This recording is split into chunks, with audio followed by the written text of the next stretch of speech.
Buenos días, buenas tardes y buenas noches. En esta ocasión abarcaremos el tema de pruebas triaxiales. Las pruebas de compresión triaxial se pueden realizar en arenas y arcillas. Nos dice que en la figura 1.26 se muestra un diagrama esquemático de la configuración de la prueba triaxial. En esencia, la prueba consiste en colocar una muestra de suelo confinada por una membrana de caucho en una cámara de lucita. Este sería el esquema. Esta es la muestra. Aquí se encuentra la membrana de caucho y esto sería la cámara de lucita. Luego se aplica una presión de confinamiento sigma 3 alrededor de la muestra mediante un fluido en la cámara, por lo general agua o glicerina. También se puede aplicar un esfuerzo agregado, que es a la muestra en la dirección axial para causar la falla.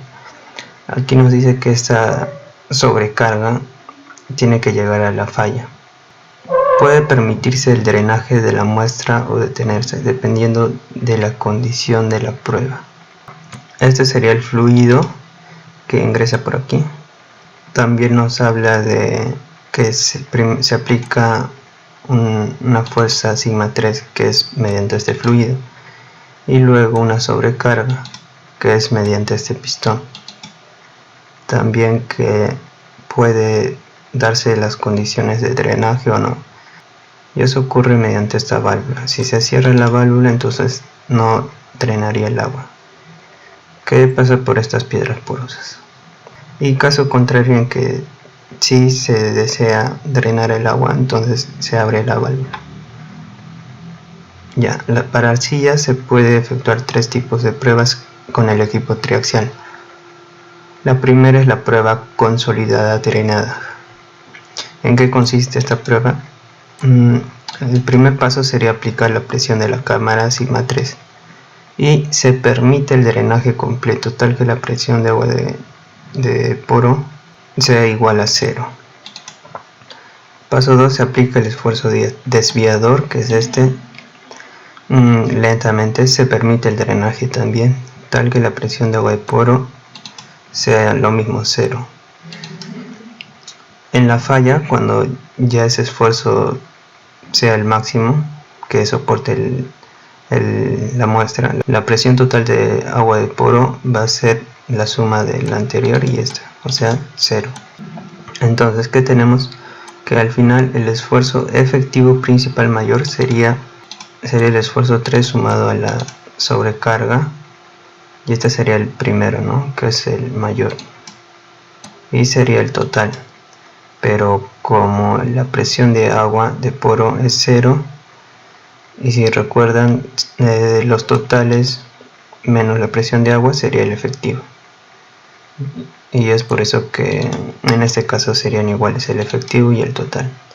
Lo mismo con el esfuerzo principal menor, sería igual.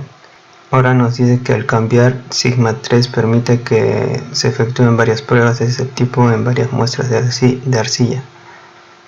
O sea, variando este esfuerzo obtendremos diferentes valores para este esfuerzo desviador al llegar a la falla. Ahora se pueden determinar los parámetros de resistencia, de cortante, que son estos, trazando el círculo de Moore a la falla, como se muestra en la figura 1.26, y trazando una línea tangente común a los círculos de Moore. Esta es la envolvente de falla de Moore-Coulomb. Para arcilla normalmente consolidada C' es igual a 0, eso ya sabemos. Este sería el gráfico que se mencionó antes, en donde cada círculo sería el resultado de un ensayo, y en este caso tenemos 2. Ahora, al trazar una tangente se generaría la envolvente de falla, del cual podemos obtener el ángulo de fricción y la cohesión aparente efectiva. Ambos casos son efectivos. También tenemos esta ecuación que nos va a ser útil para todos los casos, y esa ecuación se obtiene de una semicircunferencia y una recta tangente. Haciendo geometría se obtiene esa igualdad.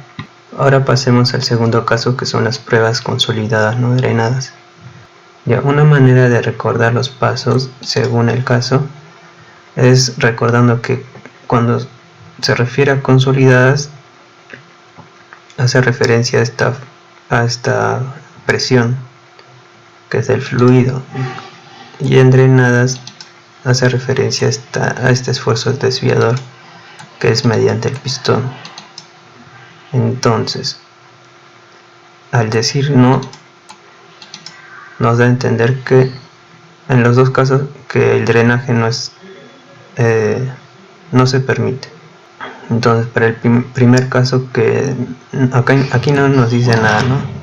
Nos dice de frente consolidadas, entonces el drenaje es completo. Aquí dice no drenadas, entonces no se permite el drenaje. Una manera de apreciar mejor esto es en el siguiente caso, que lo hablaremos después. Ya, continuando, entonces aquí tenemos el esfuerzo total, que es este, y el esfuerzo menor total. El efectivo sería restando la presión de agua de poro. Entonces aquí tendríamos dos casos, ¿no? Que sería un gráfico para esfuerzo total y otro para efectivo. Olvidé mencionar que en el caso anterior solo tendríamos un gráfico, ya que el efectivo y el total serían lo mismo. Y ahora que dice lo mismo, al cambiar el sigma 3 podríamos obtener múltiples pruebas. También que se grafican y lo mismo, ¿no? Trazar una tangente a las dos curvas, y esa recta sería la envolvente de falla por esfuerzo total, en este caso, en el caso que usáramos los valores totales. En caso que usáramos los valores efectivos, entonces se llamaría envolvente de falla por esfuerzo efectivo. Y esta recta está definida por esto, por esta expresión o ecuación, donde C y Φ son la cohesión consolidada no drenada y el ángulo de fricción. Aquí nos dice lo mismo, pero para este caso.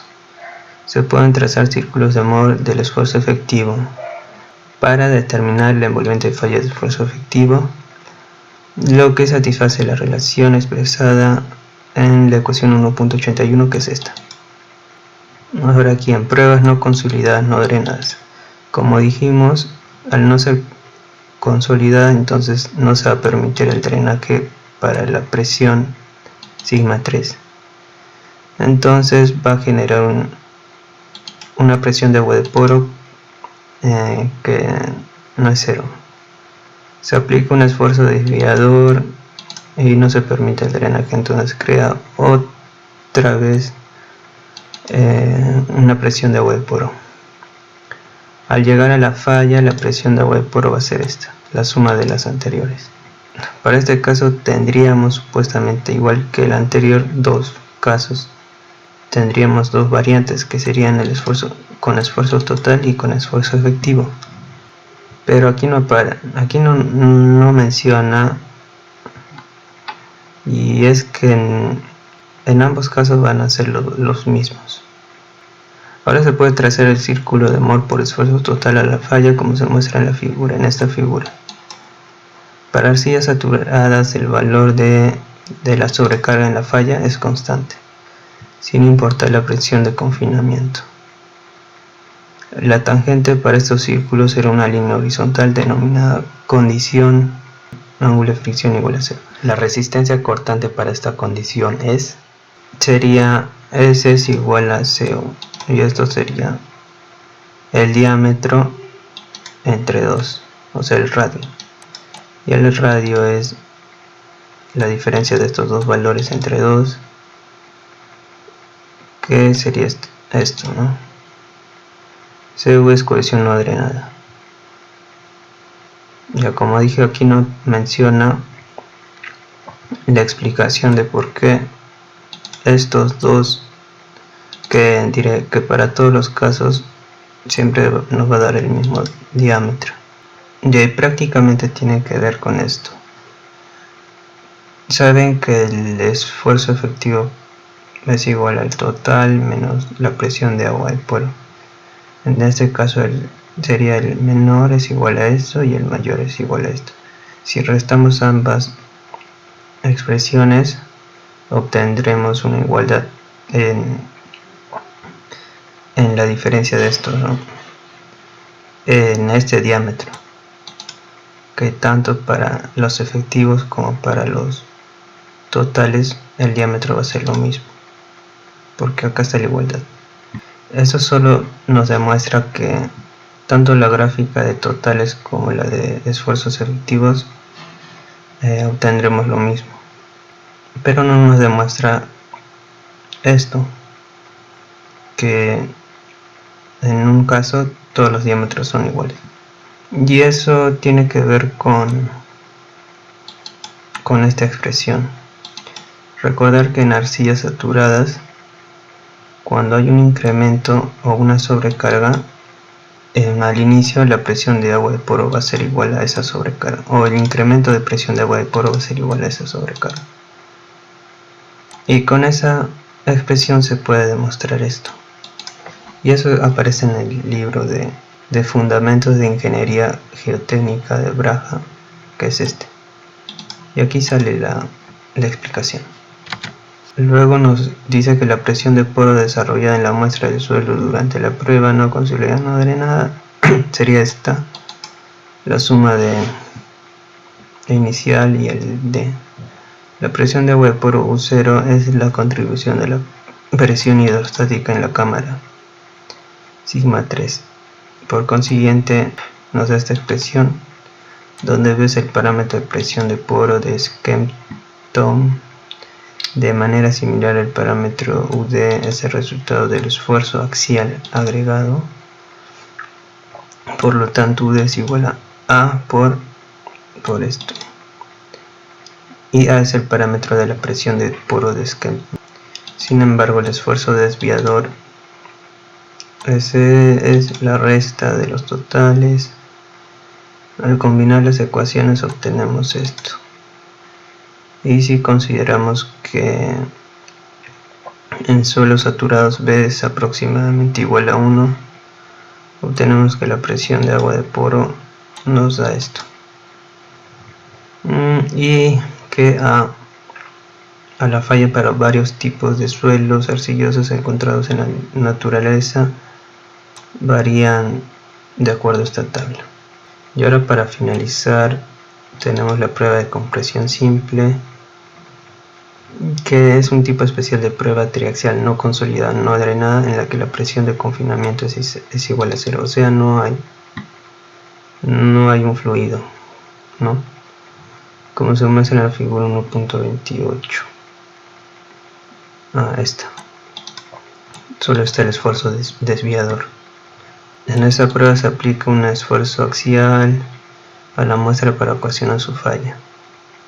El círculo de modo correspondiente se muestra en la figura 1.28. Observe que para este caso el esfuerzo total mayor es igual a, claro, al esfuerzo desviador en la falla, y esto lo denotan como Q sub U, y el menor es 0.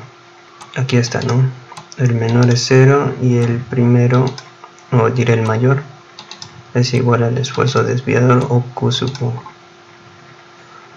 Y el esfuerzo axial a la falla, Q sub U, se le refiere por lo general como resistencia a la compresión simple.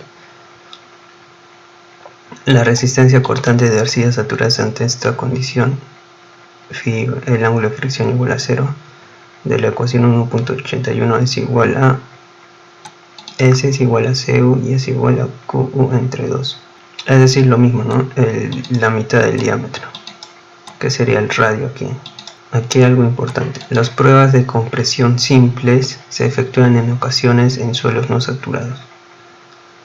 Con la relación de vacío de una muestra de suelo que permanece constante, la resistencia a la compresión simple disminuye rápidamente con el grado de saturación.